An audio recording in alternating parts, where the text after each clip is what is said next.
तो सानाम को सगुन दाराम मेना अब यूट्यूब चैनल रे सानाम को ठेन ले साढ़े गे गोड़ जोहार।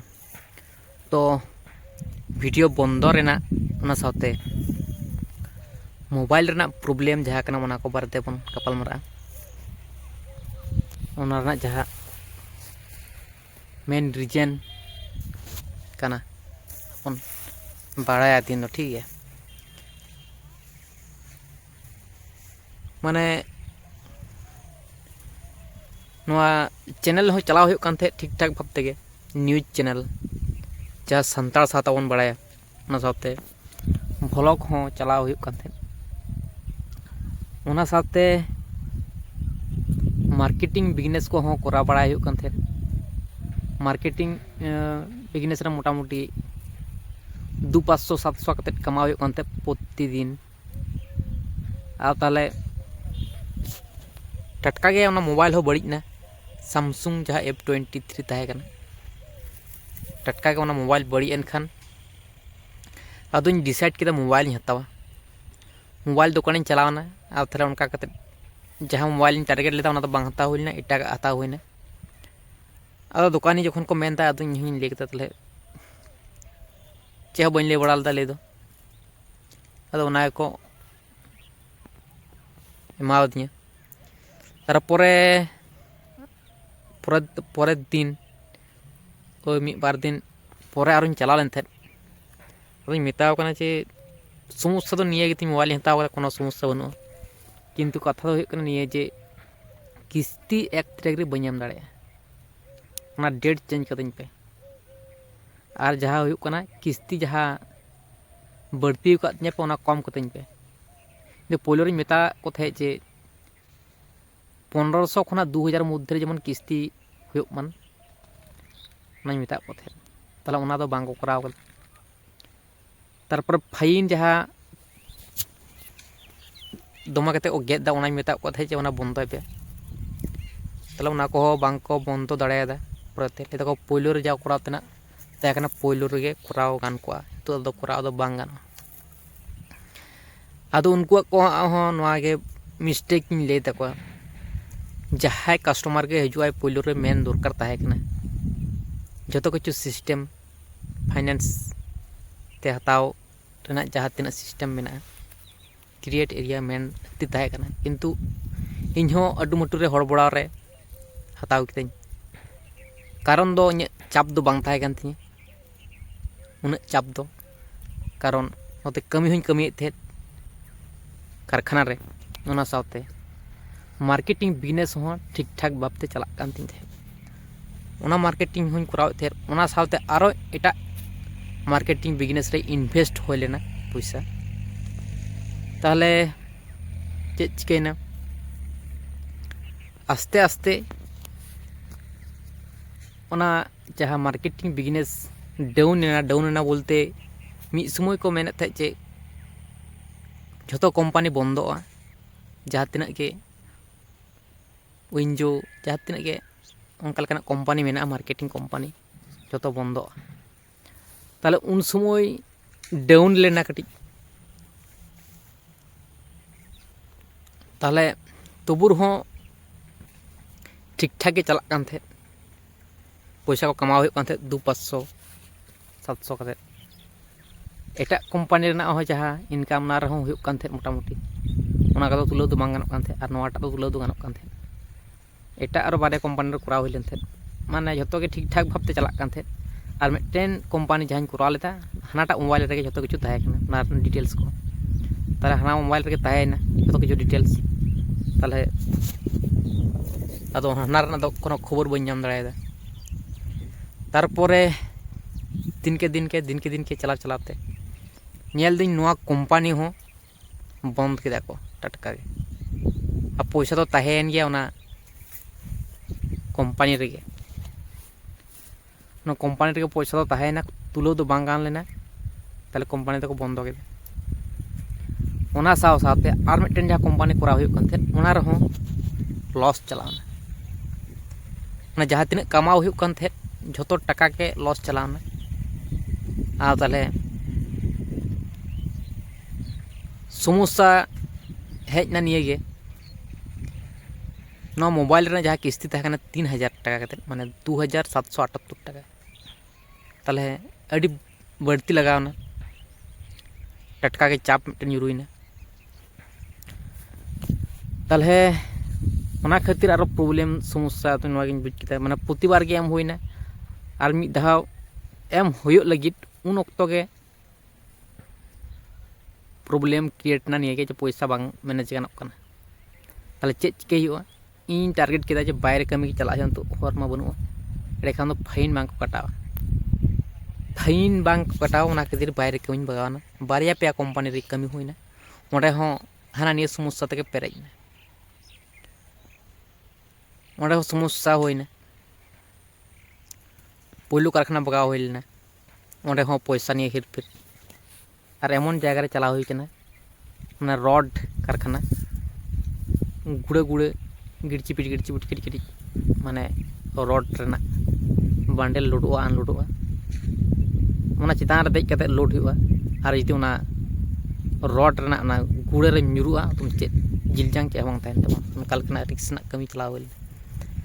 তাহলে ᱵᱟᱝ ᱵᱩᱡᱽ ᱠᱟᱛᱮ ᱪᱟᱞᱟᱣ ᱦᱩᱭᱱᱟ, ᱴᱟᱴᱠᱟ ᱜᱮ ᱚᱸᱰᱮᱧ ᱪᱟᱞᱟᱣ ᱞᱮᱠᱷᱟᱱ ᱫᱚ ᱦᱟᱸᱜ ᱯᱚᱭᱥᱟ ᱵᱮᱥᱤ ᱢᱮᱱᱟᱜᱼᱟ, ᱟᱨ ᱪᱟᱲ ᱧᱚᱜ ᱡᱚᱛᱚ ᱠᱤᱪᱷᱩ ᱦᱩᱭᱩᱜᱼᱟ, ᱡᱚᱛᱚ ᱠᱤᱪᱷᱩ ᱢᱮᱱᱮᱡ ᱜᱟᱱᱚᱜᱼᱟ।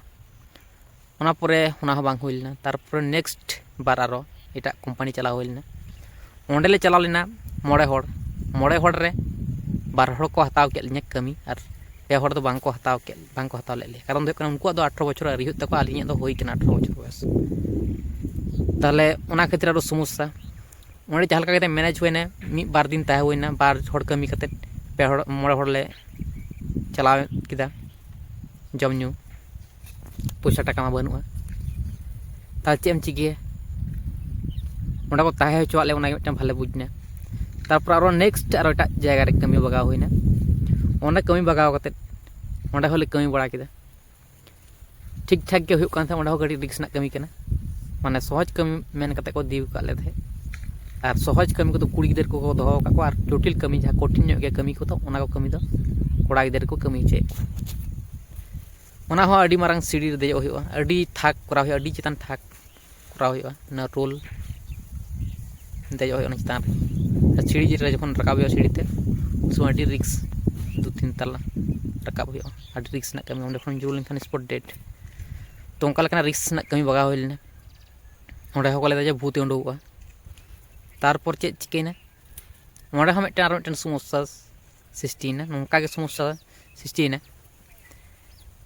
বাজার লে বাগাক কান থাকে, উন সময় মিদটেন শ্বশুর বান বলতে শ্বশুর বান কো দুকাও কাদা। আর আলে টিম রেন গিদ্রে তো বাং কানা, এটাক টিম রেন গিদ্রে উনি চাপাট কে কয় শ্বশুর বান। তাহলে আলে দলে পারম না রাস্তাতে। তাহলে মানে মিদটেন কারখানা রেগেলে কামি তাহে, মিদটেন হড় দো সাইকেল তে পারমক কান থাকে। আর তাহলে পুরো কো থুপরম গো কাদিয়া শ্বশুর বান, ᱜᱮᱨ ᱯᱷᱩᱞᱟᱹᱣ ᱠᱮᱫᱮᱭᱟ ᱠᱚ। তাহলে ᱢᱤᱫᱴᱮᱱ ᱜᱚᱜᱚ ᱦᱚᱲ ᱫᱚ ᱧᱮᱞ ᱠᱟᱜ ᱞᱮ ᱛᱟᱦᱮᱸ, ᱟᱫᱚ ᱢᱟᱨᱠᱮᱴ ᱨᱮᱞᱮ ᱵᱟᱜᱟᱣ ᱠᱟᱱᱟ। ᱢᱟᱨᱠᱮᱴ ᱨᱮ ᱚᱸᱰᱮ ᱧᱟᱢ ᱠᱟᱜ ᱞᱮᱭᱟᱭ, ᱢᱤᱫᱴᱮᱱ ᱜᱤᱫᱽᱨᱟᱹ ᱥᱟᱞᱟᱜ ᱫᱚ ᱠᱷᱟᱹᱯᱟᱹᱨᱤ ᱡᱳᱨᱫᱟᱨᱮ ᱞᱟᱜᱟᱣ ᱠᱟᱱᱟ, ᱟᱞᱮᱨᱮᱱ ᱜᱤᱫᱽᱨᱟᱹ ᱥᱟᱞᱟᱜ। তাহলে ᱠᱷᱟᱹᱯᱟᱹᱨᱤ তে ᱠᱷᱟᱹᱯᱟᱹᱨᱤ ᱵᱟᱹᱲᱛᱤ ᱪᱟᱞᱟᱜ ᱠᱟᱱᱟ, ᱢᱟᱨᱠᱮᱴ ᱨᱮ ᱠᱟᱱᱟ। ᱟᱫᱚᱧ ᱢᱮᱛᱟᱣ ᱠᱟᱱᱟ ᱪᱚ ᱵᱚᱱ ᱫᱟᱹᱲ ᱞᱮᱜᱮ ᱪᱚ, ᱱᱚᱰᱮ ᱠᱷᱚᱱ ᱫᱟᱹᱲ ᱦᱩᱭᱩᱜᱼᱟ। ᱟᱫᱚ ᱠᱳᱱᱳ ᱨᱚᱠᱚᱢ ᱠᱟᱛᱮ ᱚᱸᱰᱮ ᱠᱷᱚᱱ ᱫᱟᱹᱲ ᱦᱩᱭᱱᱟ। ᱛᱟᱨᱯᱚᱨᱮ নেক্সট ডে আরও এটাᱜ দিন আরও उनका आरो बारिया गिद्रे को नाम का आलेरन। ताहले उनकिन हो जहाँ का किन दड़ किदा, मार्केट किन बगाव लेन थे। तारपर आदो समस्या बढ़ती आस्ते आस्ते बढ़ती चला कना, और उनको को गिद्रे को मेन जे आदो ताहे बांग गानो। ताहले डिसाइड दो होई कना जे दड़ हुआ, नुना समस्या सिरजे कना जखन जहाँ लका कते दड़ हुआ। बुंगा बुरुआ थुम आसिस्ते जहाँ लका कते उंडे खन ले बांचा रोड़ना। तारपर आरो मोबाइल रेना किस्ती दो एम बांग गान लेना सबुर एम उन वक्त दो एम होइना, माने फाइन एम कते एम होइना। तारपर रेना हो एम होई लेना जानिच मान, तारपर रेना एम बांग होई लेना। आदो इन दो बहु लॉस चला कना, तो एम बांग गानो। उनका कते मोबाइल को इदी किदा, तारपर आरो एम होइना जतो केस, तारपर चला कान गया नितो।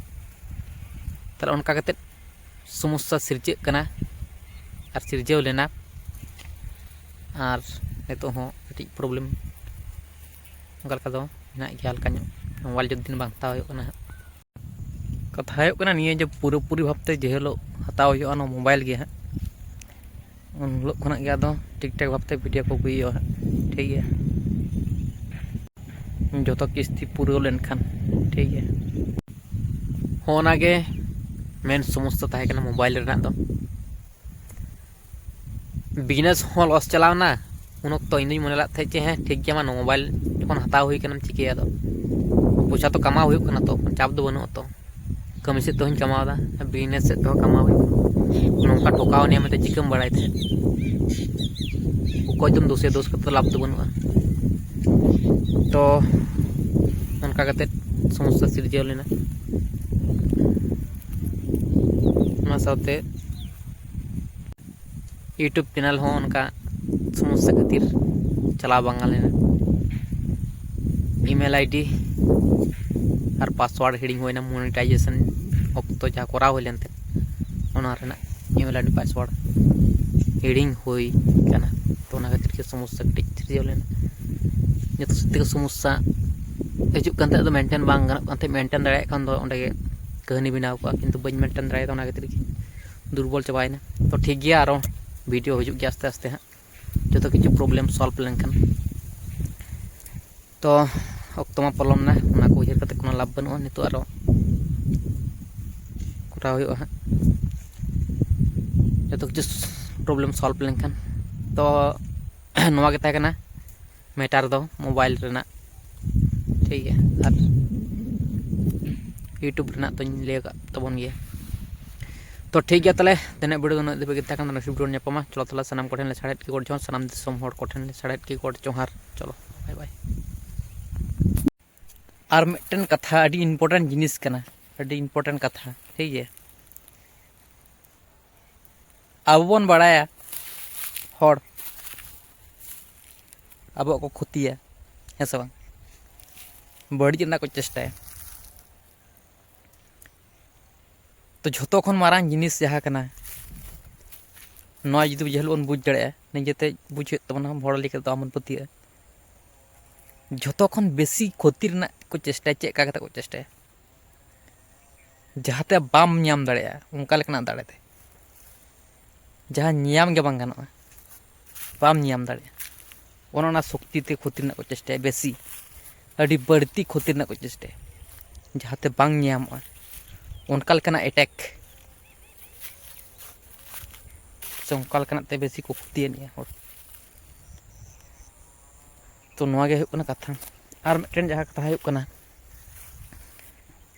मारांग नायके बाबा निये में वीडियो अगुई हुआ हाँ उना साथे रेशनल गोंके चाहे रबिन हेम्ब्रम गोंके तकिन उनकिना बारेते कटी बन डिस्कस हाँ मिटन वीडियो अगुई हुआ ठीक है तो ठीक गया ताले चलो।